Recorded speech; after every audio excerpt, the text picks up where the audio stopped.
बहुत कष्ट उठा रहे हो, लेकिन एक शराबी व्यक्ति हो या भांग का नशा कर रखा हो, वो कहीं पड़ा रहे, धूप और छाया का उसको पता ही नहीं। उसको तो वो जून महीने की गर्मी भी जिसमें उसको पसीना आया हुआ है, बाहर पड़ा है, हरियाणा, पंजाब, राजस्थान, उत्तर प्रदेश, मध्य प्रदेश की गर्मी में, उसमें उसको कोई कहे जो बाहर पड़ा हो नशा करके कि उठ ले भैया, देख तेरा क्या हाल हो गया है, पसीने आए हैं, मुंह में झाग आए हैं, चल तुझे छाया में बैठा दूं। वो कहता छोड़ दे, मौज हो रही है। उसको पता ही नहीं मौज क्या है, क्योंकि नशे में है वो। तो आज हम उसी दशा में है, सच कर मान लेना। चाहे यहाँ प्रधानमंत्री बना हो, चाहे सारी पृथ्वी का पति बना हो, वो इसी नशे में बातें कर रहा है। अब पुण्यात्मा परमात्मा कहते हैं, इस झूठे सुख को सुख कहे, ये मान रहा मन मोद, ये सकल चबीना काल का, कुछ मुख में कुछ गोद।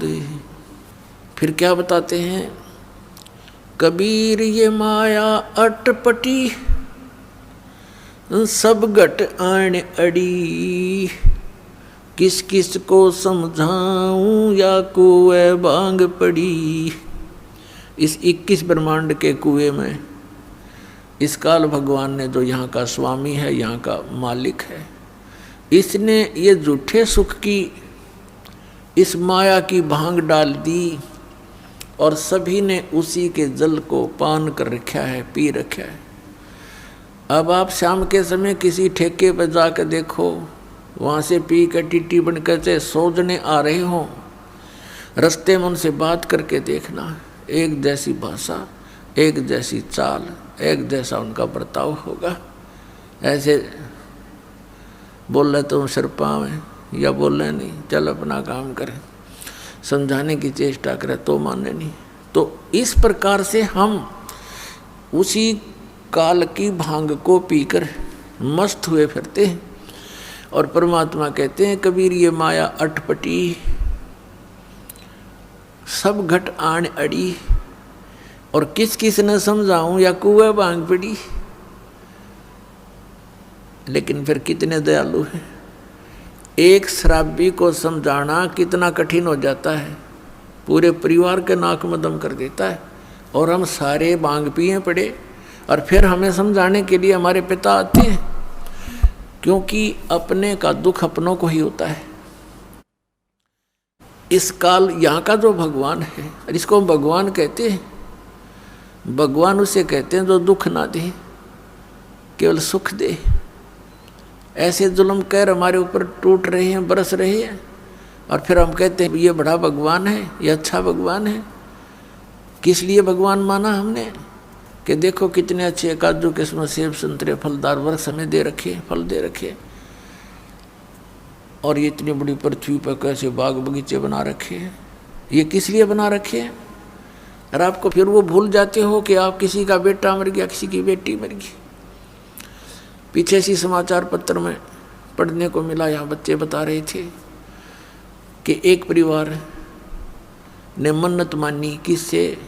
बालाजी से। उनका पुत्र हो गया, और उस पुत्र के केस उतरवाने के लिए, मत्था टिकवाने के लिए उस बालाजी में जा रहे थे। 4-5 सदस्य थे, 7वां छोटा सा लड़का था, 3 महीने का। रास्ते में दुर्घटना होगी, वो बच्चा बच गया और वो सारे मर गए। बताया खाक मन्नत दी उसने, किसने दी? ये भी भूल है हमारा कि उसने पत्थर ने दे दी, उस बालाजी ने दे दी। एक भक्त सुना रहा था, बोला जी हम पहले तो भूल में थे। उसने एक उदाहरण दिया कि एक भगत हनुमान जी की पूजा कर रहा था। हनुमान जी वहाँ प्रसन्न हो गया, आ गया, बोल भाई क्या मांगता है? नो बोला जी बढ़िया से सूट दे, मेरा तो कपड़े को नहीं। नो बोला भाई मैं आप लंगोट में रहूँ तो न कितने थान दूंगा। हनुमान जी ने कहा भले आदमी तो भगवान की भक्ति करे, मैं भी भगवान की भक्ति करूँ, मन भी कर दे, क्यों दुखी कर रहा है मेरे को? तो पुण्यात्मा, हम बिना ज्ञान के डले ढो रहे थे।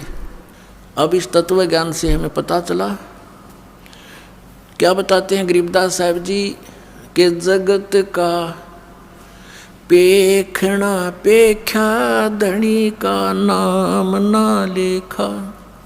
जगत का पेखना पेख्या धनी का नाम ना लेखा। जैसे ये दास पहले हनुमान जी का कट्टर पुजारी था, जैसा लोक वेद सुन रखा था हमने, क्योंकि आत्मा भगवान के बिना रह नहीं सकती। पुण्यात्माओं, यहाँ चाहे कोई करोड़पति हो, चाहे अरबपति, चाहे खरबपति हो, और चाहे सारी पृथ्वी का पति हो, और उसको संतान भी हो, संतान उसकी नेक भी हो, पर संतुष्टि नहीं हो सकती। आत्मा में प्रसन्नता नहीं हो सकती, क्योंकि आत्मा को उस सुख की आवश्यकता है जो यहाँ पर है नहीं, और उस सुख को प्राप्त हुए बिना ये संतुष्ट हो नहीं सकती।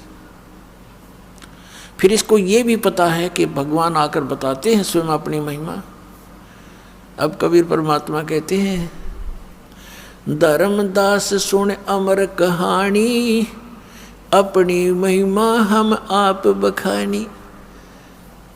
कि अपनी महिमा मैंने आप बतानी पड़े आकर के। इस मेरी महिमा को बताने वाला इस पृथ्वी पर कोई 21 ब्रह्मांड में नहीं छोड़ रखा, इसलिए किसी को याद ही नहीं रहा। सबको भांग पिला रखी है, सबके 3 इंजेक्शन लगा रखे, तीनों गुण इनके ऊपर प्रभावी है। इनको सो दिए को ना, इनको जितना दिखा ये बेटा बेटी कार कोठी आगे कुछ दिखाई नहीं देता। इन बोली आत्माओं को इतना बांध दिया इनकी बुद्धि को। तो क्या बताते हैं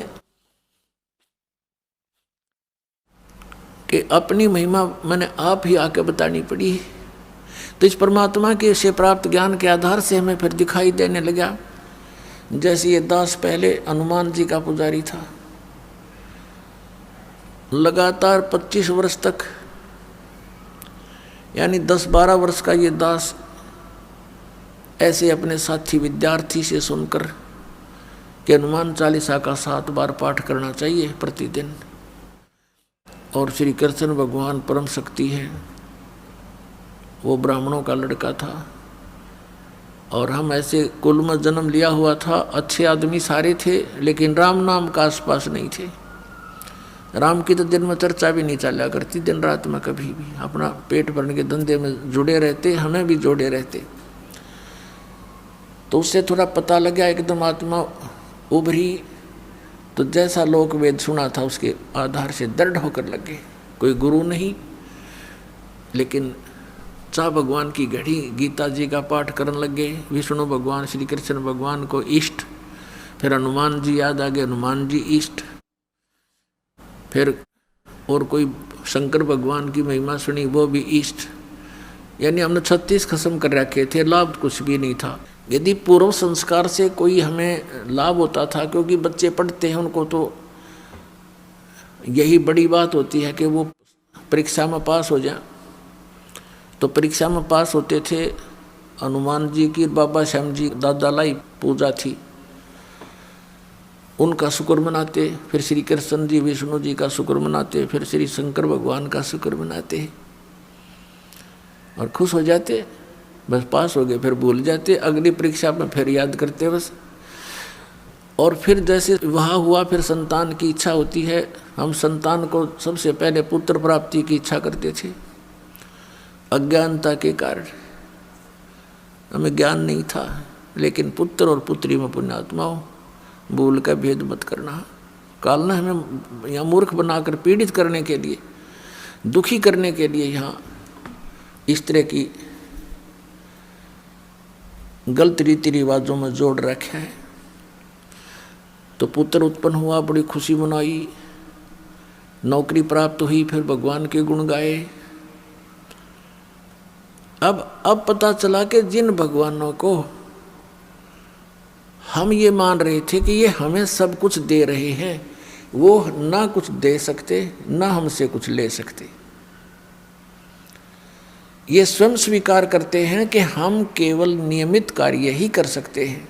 जिसके भाग में जैसा है पुण्य या पाप, हम उनको एज इट इज पूरा भुगवाना हमारा कर्तव्य है, उसमें कोई परिवर्तन नहीं कर सकते, अनुग्रह नहीं कर सकते।